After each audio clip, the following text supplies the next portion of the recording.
Find you when they're on and tell you when new series are starting. Find out more at sky.com/mytv.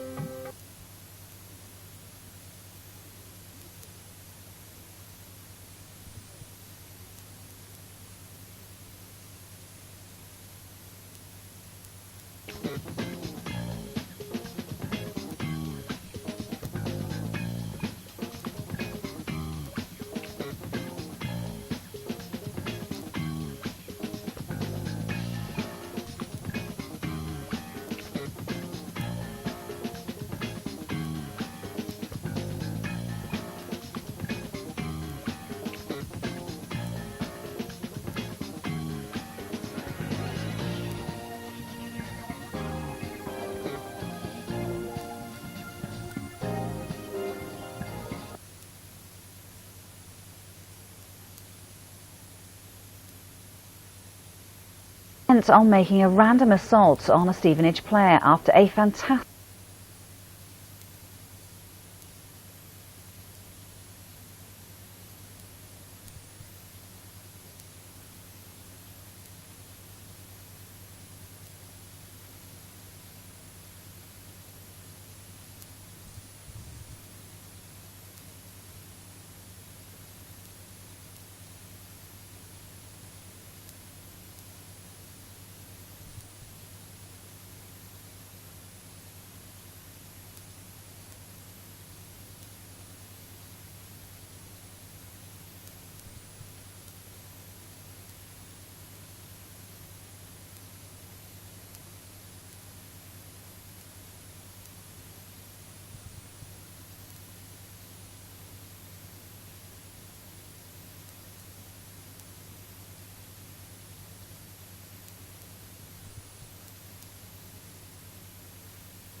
manager, isn't it? Someone who is going to start banging a few heads together at the training ground. Yeah. Knows what he wants. They're also linked with O'Neill this morning Sam as well. Allardyce. Sam Allardyce is in that mould, and Martin O'Neill certainly is someone who shows a lot of passion in everything that he does, whether that's in front of.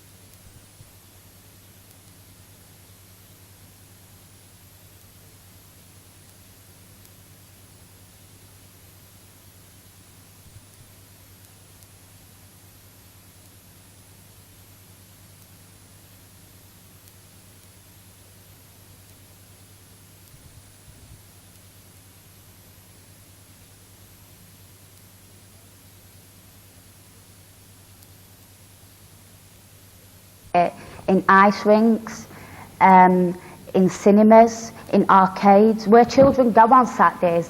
And you know, why shouldn't people let their children at 12 and 13 go to the cinemas with their friends? Because there's people out there praying to abuse them. How were you first targeted? Alone. That was interesting. He used to play for O'Neill at Villa. Yeah, and it's caused a lot of friction between Karen Brady and Avram Grant, because Avram Grant announced that Stephen Sidwell had signed for West Ham, and what a great addition that he was going to be to the squad, only to discover the next day that actually Karen Brady had said no, he's not signing, we're not going to do the deal for whatever reason. I think she said that Mark Noble had just come back from injury. He played against Barnsley yesterday. So there's certainly some friction and some tension between Karen Brady and They've got this board Avram meeting Grant. on Wednesday. Yeah, that's right, and that's convenient. It's after the Carling Cup semi-final against Birmingham, which is at Upton Park on Tuesday night. So we talk about Avram being a cup manager. Well, he was telling us yesterday in his press conference that in Israel it was completely different. That in the cups he used to go out in the first round, and in the league they used to go and win everything. Well, he'll need some of that to rub off on that West Ham team pretty quickly if he's to save himself. But I just don't see. You don't think he will? I don't think so. Have you been surprised at Villa's demise? I mean, Houlier's taking over a great reputation. Obviously, coming back was perhaps a gamble. They're in the bottom three now. That's not comfortable for American owner Randy Lerner. No, not at all. I mean, especially considering how high the wage bill is at the club. The situation with Houllier is, I feel slightly for him because he was asked to come in at the last minute. Martin O'Neill left very close to the start. At the end, well, there was no time left to make any in the transfers. build-up to the season, wasn't exactly. So you're left with, a squad that some of whom had become disenchanted. Now, Houllier hasn't helped himself by apparently falling out with several members of his own squad. But, he was appointed by Lerner in difficult circumstances. I think he needs to be given until the end of the season to show what he can do. It's tricky for him coming back into English football. I mean, he's made some political wrong moves. He's back in a kind of under intense media glare, and the situation at Liverpool was a foolish thing to do, Touching the Anfield badge. And he's obviously got some really deep emotional bond with that club, but you have to be professional. And Aston Villa see themselves as a big club. They won the European Cup. They want to be considered as such. And it slightly patronised the club he was in charge of. However, they've got some good young players there. They've delivered some good performances. I mean, at Old Trafford, they absolutely played United off the park. Yeah. And, we're unlucky to only come away with a point. But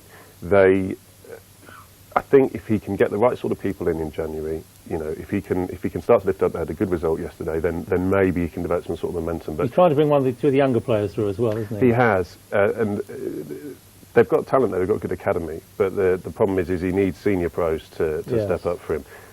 And the real worry for him is that he seems to be losing the fans, and he's going to need to find a way of getting them back on board.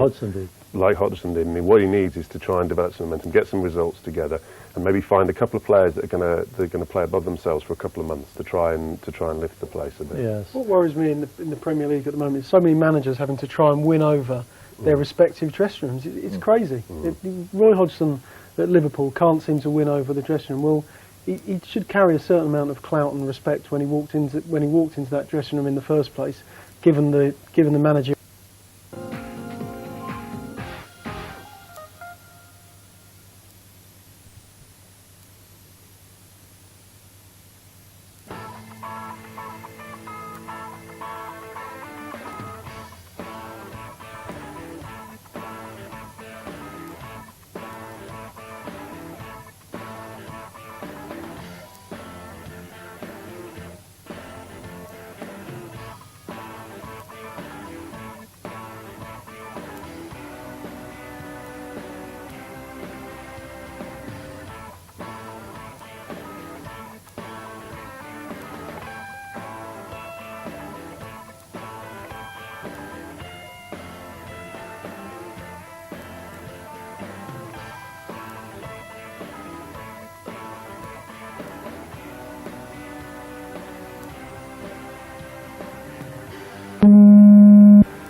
Lottie, you look at some of the performances from some of those players this season, way below par. Maludi, absolutely. The underdogs. Ross County have beaten Celtic 2-0 in this Scottish Cup semi-final. Dundee United have done it.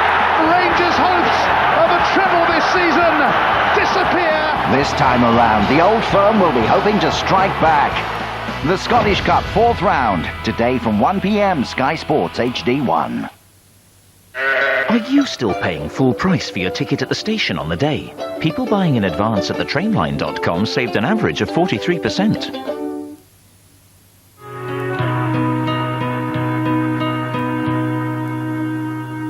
Yep.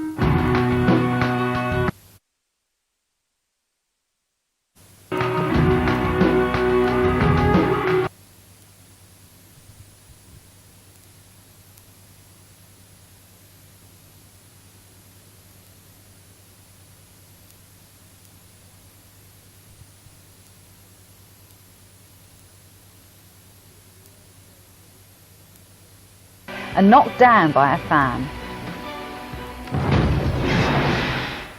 The News of the World claims that Inter Milan want to sign Carlos Tevez from Manchester City this summer, and that AC Milan could try to buy Mario Balotelli. Chelsea are ready to make a £20 million bid for Micah Richards after the City defender demanded showdown talks with Roberto Mancini. Alex Ferguson also wants Borussia Dortmund's Japanese midfielder Shinji Kagawa for £15 million, according to the News of the World. United are linked with another £15 million signing. In the Sunday Mirror, the Bayer Leverkusen goalkeeper René Adler. And how about this in the Sunday Express? Sol Campbell could be set for a 3rd spell at Arsenal as Arsene Wenger looks for reinforcements in the centre of defence. Well, Alex McLeish has denied Kenny Miller has rejected a move to St Andrews, but he concedes that Birmingham still have work to do to convince the Rangers striker to move. Rangers have agreed a fee. There's a bit of negotiation as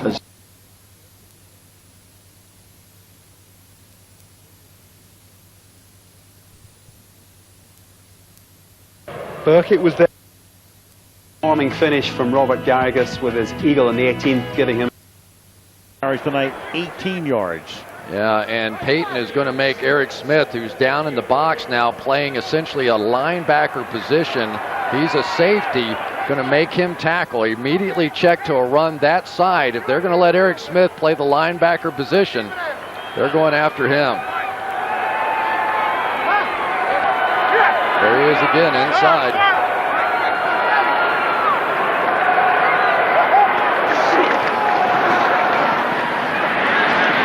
Fake, and then he goes back to a guy, and Smith is all over him. 3rd down and 7.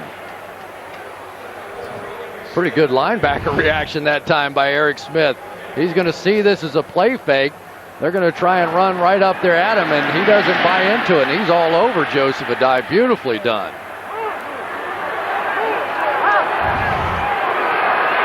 Third and 7 with Rhodes in the backfield. 3 guys deep.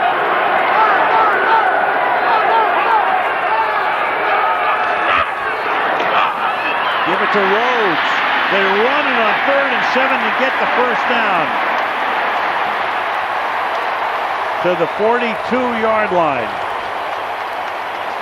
Just weren't enough guys inside. You can see they got 3 guys back here deep. And look, only 5 down in the box and 1 overshifted.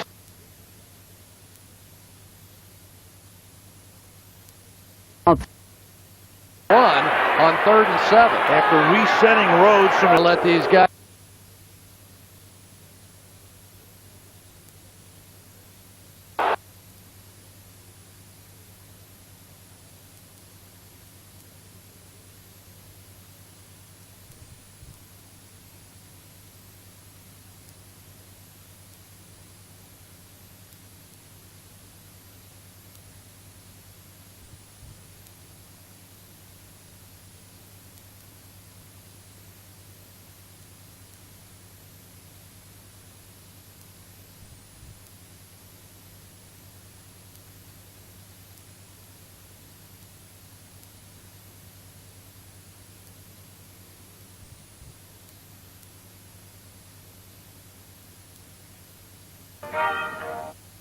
The new Vauxhall Meriva.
Coach, worry about an interception.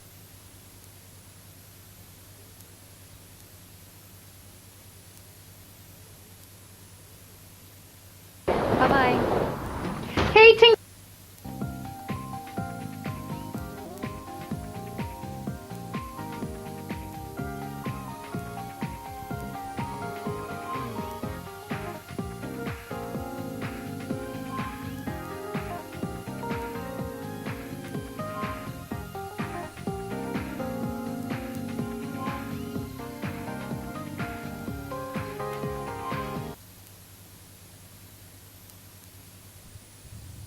Big Garden Birdwatch.